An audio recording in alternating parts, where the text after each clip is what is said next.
ఐదవ రాశి అయినటువంటి సింహరాశి మిత్రులారా, మీరు మకా నక్షత్రం 1, 2, 3, 4 పాదములు, పుబ్బా నక్షత్రం 1, 2, 3, 4 పాదములు, ఉత్తరా నక్షత్రం మొదటి పాదానికి జన్మించిన మీరు సింహరాశి వారిగా పరిగణించబడుతున్నారు. సింహరాశి మిత్రులారా, ఫిబ్రవరి నెల మీకు శుభ ఫలితాలు ఉన్నాయి. ఎలా ఉన్నాయంటే కాస్త మిశ్రమం. జాగ్రత్త సుమి. సింహరాశి వారి జాగ్రత్త.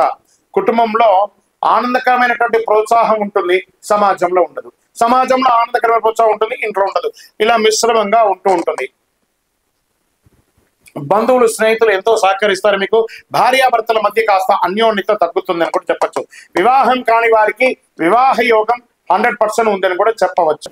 వివాహం కాని వారికి వివాహం, సంతానం లేని వారికి సంతానం అయ్యే అవకాశాలు కనబడుతున్నాయి. మాసాంతంలో బంధువుల పరంగా చిన్న చిన్న సమస్యలు ఎదురయ్యే అవకాశాలు ఎక్కువ ఉంది. కాబట్టి ఓపిక పట్టడం మంచిది. నూతన వస్త్ర ఆభరణాలు కొనుగోలు చేసేటప్పుడు ఒకసారి 4 సార్లు ఆలోచించండి. సింహరాశి మిత్రులారా, కుటుంబంలో కలిసి విందు వినోదాల్లో పాల్గొనేటప్పుడు నోరు అదుపులో పెట్టుకోండి, నోరు జారకండి. మీ అన్నదమ్ముల మధ్య ఏమైనా సఖ్యత లోపమున్నా అవన్నీ తొలగించే అవకాశాలు ఉన్నాయి. అప్పుల సమస్యలు తలెత్తవచ్చు. సింహరాశి మిత్రులారా, తల్లి ఆరోగ్యం పట్ల శ్రద్ధ అవసరం. ఆధ్యాత్మిక పట్ల మీకు ఉత్సాహం పెరుగుతుంది. కొంతమంది విదేశాలకి వెళ్ళాలి అనుకుంటున్న వాళ్ళకి, లేదా విదేశాల్లో వాణిజ్యం చేయాలనుకుంటున్న వాళ్ళకి ప్రయత్నం చేయండి. మాసం చివరిలో ఇవన్నీ కూడా కలిసి వచ్చే అవకాశాలు ఉన్నాయి. ఉద్యోగస్తులకి కార్యాలయంలో సహోద్యోగుల నుంచి కొంచెం ప్రెషర్స్ ఉంటాయి, జాగ్రత్త. పై అధికారులతో మాట్లాడేటప్పుడు జాగ్రత్త. కింద వాళ్ళతో మాట్లాడేటప్పుడు ప్రేమానురాగంతో మాట్లాడండి. అధికారుల మద్దతు చాలా అవసరం కాబట్టి జాగ్రత్త. వ్యాపారం చేస్తున్న వారికి అంత ఆశించని ప్రయోజనం ఉండకపోవచ్చు, కొంచెం ఓపిక పట్టండి. మీ వ్యాపారాన్ని విస్తరించాలనుకునేది ఇంకొక నెల తర్వాత ప్లాన్ చేయండి. స్త్రీలు, ఉద్యోగం చేస్తున్నటువంటి స్త్రీలు మీ యొక్క పరిసర ప్రాంతాల్లో ఉన్నటువంటి వాళ్ళతో జాగ్రత్తగా ఉండండి. ఉద్యోగం చేసే స్థలంలో గౌరవాన్ని పొందడానికి తాపత్రయపడతారు, కాస్త ఓపిక పెట్టండి. రాజకీయ నాయకులకి ఇది మిశ్రమ కాలం. షేర్ మార్కెట్ ఈ నెల కాస్త జాగ్రత్త పడండి. మీడియా రంగం, ఐటీ రంగం వారికి మిశ్రమం. నూతన ఉద్యోగ ప్రయత్నం కాస్త ఆలస్యమయ్యే అవకాశాలు ఉన్నాయి. అనుకూలమైనటువంటి రోజులు అని అనుకుంటే 1, 6, 9, 12 అని చెప్పచ్చు.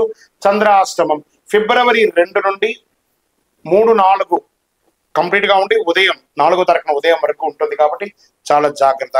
అదృష్ట సంఖ్య 7 మరియు 9. అదృష్ట రంగు అని చెప్పుకుంటే పింక్ అండ్ రెడ్ కలర్ మీకు చాలా కలిసి వస్తుంది. పూజించవలసినటువంటి దైవం సుబ్రహ్మణ్య స్వామి వారిని ప్రార్థన చేయండి. అమ్మవారికి ప్రార్థన చేయండి. దుర్గా సప్తశతి పారాయణం చేయండి. మంగళవారాల్లో, ఆదివారాల్లో సుబ్రహ్మణ్య స్వామి భుజంగం పారాయణం చేయండి. దుర్గాదేవికి వీలుంటే ఒక చండీ హోమం చేయండి.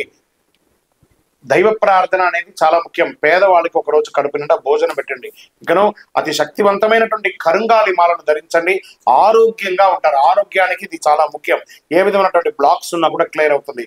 అతి శక్తివంతమైనటువంటి కరుంగాలి మాల ధరించడం వల్ల అన్ని రకాలైనటువంటి అనుకూలాలు, ఏ విధమైనటువంటి నెగిటివ్స్ ఉన్నా కూడా పోతుంది. ఐశ్వర్యంగా ఉంటారు. సమాజంలో దిగ్విజయం పొందుతారు.